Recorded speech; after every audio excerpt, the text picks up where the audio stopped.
Ali só deu Flamengo dali em diante, o Flamengo sobrou, o Flamengo fez o segundo gol, né? Muita qualidade, individualmente muito superior ao Corinthians. No segundo tempo, mesmo sem o Flamengo jogar o futebol no nível que mostrou, por exemplo, contra o Tolima, ou até contra o Atlético Mineiro, o Flamengo teve muita facilidade, muito controle de jogo, o treinador do Corinthians fez alterações arriscadas, porém era o que ele tinha. Vamos esmiuçar isso mais um pouquinho também ao longo do linha de passe. E eu acho que no final das contas, por tudo que os times criaram, o Flamengo poderia ter vencido por mais. É óbvio que colocou um pé e 4 dedos do outro na classificação. Né? Futebol tem que tomar cuidado, mas obviamente é muito superior, jogando dentro de casa e etc. O Flamengo se transformou num favorito gigantesco a classificação, mas poderia ter vencido por uma diferença maior de gols. Jean e Calçade, segura um pouquinho aí, porque o destaque agora com o Arrascaeta, o autor do primeiro gol do Flamengo na Neoquímica Arena. Vamos lá. Resultado dentro de São Paulo, diante do Corinthians e dando um passo para a classificação. Com certeza, 90 minutos já foram, a gente fez um grande jogo, conseguiu fazer os gols, que era importante, mas ainda tem 90 minutos que vão ser muito difíceis lá no Rio de Janeiro, a gente tem que se preparar muito bem para esse jogo também. A fase é boa, né? Com certeza. O time está bem, está melhorando aos poucos. Com certeza a gente tem que continuar trabalhando isso, porque se vem um jogo muito difícil para nós também. O passo foi dado. Um passo foi dado. Com certeza, como falei, 90 minutos já foram, mas ainda tem a volta desse jogo que com certeza vai ser muito difícil lá também. Muito obrigado. Tem o jogo da volta, um resultado importantíssimo do Flamengo. E vai ter o Maracanã agora com 65 mil espectadores acompanhando o jogo da volta. Jean, tudo bem? Tudo bem, Preto. Boa noite, bem-vindo de volta. Obrigado. Boa noite aos companheiros também. Pois é, eu acho que assim, ficou barato mesmo para o Corinthians, sobretudo pelo que foi o segundo tempo do jogo. Mas ainda que tenha ficado barato, é muito improvável a gente conseguir imaginar o Corinthians ter capacidade de reverter esse resultado. Eu acho até que se fosse o contrário, né? Se o Corinthians tivesse vencido o Flamengo dessa maneira, a gente, mesmo que fora de casa, a gente imaginaria uma capacidade e uma possibilidade do Flamengo reverter muito maior do que a gente acredita na possibilidade do Corinthians reverter. Aí olhando realmente para o contexto dos dois times, né? Pela bola que os dois times vêm jogando, também por todas as dificuldades que o Corinthians vem enfrentando, né? Hoje perde o William há poucas horas da partida, depois perde o Maicon e a partir dali, coincidência ou não, o Corinthians cai muito de produção, mas o fato é que, pelo que a gente viu nos 90 minutos, excluídos aqueles 25 minutos iniciais, o Flamengo poderia ter feito até mais. De qualquer forma, mesmo não fazendo mais, o Flamengo está muito, muito próximo de uma semifinal de Libertadores e digo até, pela bola que o Flamengo está jogando e pelo nível dos seus possíveis adversários na semifinal, o Flamengo é muito favorito para chegar à decisão da Libertadores mais uma vez, né? Então é realmente algo que a gente pode afirmar, esse favoritismo. Dissemos ontem, favoritismo na Libertadores muitas vezes não significa nada. Dissemos ontem que o Flamengo era favorito no confronto contra o Corinthians. E agora acho que o favoritismo para chegar até mesmo a uma decisão da competição é indiscutível. Como o time vai lidar com esse favoritismo é outra história. Mas hoje fez de novo uma boa partida. Não foi brilhante ou espetacular como outras partidas recentes do time, mas fez de novo uma boa atuação. Bom, vamos voltar lá na Neoquímica Arena. Mais uma celebridade falando, Davi Luiz. Falar da consciência desse time do Flamengo, que realmente soube viver cada momento do jogo e no final controlando a partida. Podia até ter conseguido um placar maior.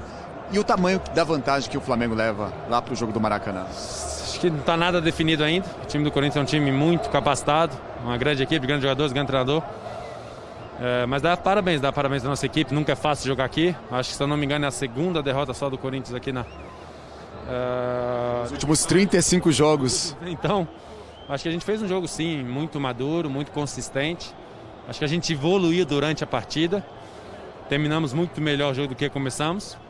Mas é ter a humildade, pés no chão, saber que tem mais 90 minutos e trabalhar bastante se a gente quiser ir para a semifinal.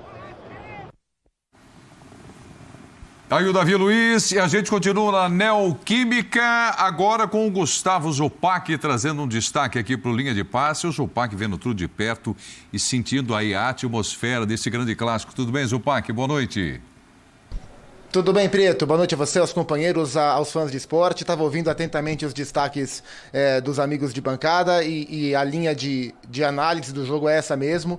A impressão que eu fiquei aqui do estádio é que o Flamengo perdeu a chance de golear o Corinthians hoje aqui em Itaquera e definitivamente garantir a sua classificação para as semifinais. É claro que está muito encaminhado, mas, enfim, uma diferença de 2 gols, matematicamente é mais viável de você enxergar. Mas está muito claro que para o Corinthians reverter o quadro vai ter que operar um dos maiores milagres da sua história, né? Dada a diferença entre as equipes e o que a gente viu aqui. Alguns pontos me chamaram a atenção nesse duelo, gostei dos primeiros 15 minutos do Corinthians e até pelo encaixe de marcação, pela altura da marcação, o Corinthians conseguindo gerar incômodo na saída de bola do Flamengo, do Queiroz marcando muito em cima, o Watson marcando muito bem, e estava muito claro para mim que essa era uma estratégia do Vitor Pereira, de começar forte para tentar, quem sabe, fazer 1-0 nesse momento de bom volume de jogo, para a partir daí condicionar o resto da partida, mas o Corinthians não fez o gol, não chegou nem muito perto disso, uma chance com o Mosquito praticamente, e aí o Corinthians foi naturalmente baixando o ritmo, perdendo consistência nessa proposta, e o Flamengo ganhando conforto, até que acabou construindo, de tanto ganhar jardas, né, e se colocar cada vez mais com a posse numa fase mais adiantada do campo, até encaixar o belíssimo gol do Arrascaeta. Aliás, chama a atenção a quantidade de golaços que o Corinthians vem sofrendo nos últimos jogos. Todo mundo tem feito belíssimos gols contra o Corinthians. E no segundo tempo, o que mais me chamou a atenção é como a partir do segundo gol o Corinthians desmorona de tal maneira. Então você vê a pegada, né, a aplicação da marcação, o encaixe da marcação do Corinthians nos primeiros 20, 30 minutos de jogo. E você vê como a equipe sentiu a pancada do gol do Gabriel a partir daí e passou a assistir o Flamengo com a bola, né? Me chamou muito a atenção como o Corinthians passou a marcar de longe, permissivamente, a partir do 2-0. Parecem dois times absolutamente distintos, né? E aí, dentro dessa liberdade, o Flamengo, se tivesse apertado um pouco mais, fez um bom jogo, mas se tivesse apertado um pouco mais, saía daqui com 4-0 e com pensamento já na semifinal. A liberdade que o Arrascaeta teve para jogar, tanto no primeiro tempo, né, quando o Cantillo o observava de longe, quanto no segundo tempo, né, quando o Vitor Pereira, na minha visão, faz trocas ousadas demais, cedo demais, e aí o Arrascaeta ficou praticamente, se tivesse apertado um pouquinho mais, saía com 4-0 e com carimbo para a semifinal, Prieto. Legal, Zupac, a gente vai continuar conversando, é o Linha de Passe, analisando aqui o primeiro jogo desse confronto histórico entre Corinthians e Flamengo em São Paulo. A primeira partida, o Flamengo vence por 2-0. Paulo Calçade, seu destaque também agora. Boa noite, Calçade. Olá, Prieto, companheiros, para você que nos acompanha aqui hoje, o jogo, às vezes, ele tem uma lógica terrível, brutal. E esse jogo teve, que era um pouco da lógica, acho que a gente concordava aqui no Linha de Passe, tem um time que é superior, e tem um outro time que você pergunta, o que ele precisa fazer para vencer o adversário que tecnicamente é superior? Primeiro, marcar muito bem, eliminar as principais jogadas do adversário e tentar jogar. E aí o Vitor Pereira escala dos 9 jogos, as 9 escalações que ele produziu até agora na Libertadores, essa é com o time mais jovem. Então era Piton, não era Fábio Santos, ele vinha com Bruno Mendes, ao lado do Balbuena, uma boa decisão. Os mais velhos, Fagner, Balbuena e Cássio. Era um time jovem porque ele precisava do coração, da transpiração para deter o Flamengo. Até os 25 minutos, ele consegue mais ou menos fazer isso. Como? Subindo a marcação, depois ela começa a baixar, mas ele marca a saída, marca os lados. A saída com o Rodinei não é tão fácil, com o Felipe Luiz também não. Você força o jogo por dentro. Por dentro tem um trio. E aí, qual é o comportamento de Everton e Arrascaeta? São os caras que precisavam se desvencilhar do jogo, da marcação. Porque Gabigol e Pedro estavam ali enfiados na linha de 4 do Corinthians. Gabigol, quando saía acompanhado, depois ficava para um problema para o meio de campo. Os zagueiros não ficavam quebrando a linha, deixando a linha ali banguela. Então, sim, tudo isso tinha que ser muito ajustado para dar certo e empurrar o jogo 0-0 para o segundo tempo. Não deu. porque num erro do Cantillo vai tirar uma bola, fica no pé da Arrascaeta e aí entra o quê? Aí entram as virtudes, que um tem e o outro não tem. A Arrascaeta não olhou para o gol. Ele sabia onde ele estava. Sabia. Quando você passar o lance outra vez, você vai ver se não prestou atenção. A gente estava junto, costas, né? Ele faz assim, pá, ele olha para o gol quando a bola já está fazendo a curva. Aí é a virtude. A virtude que o Corinthians não conseguiu barrar e que o Flamengo tem. E foi um jogo pro Flamengo, tá boa. O Flamengo só colocou dentro de campo aquilo que o Dorival Júnior conseguiu recuperar. O Dorival conseguiu. O time do Paulo Souza era infrentável. O time do Dorival não é mais.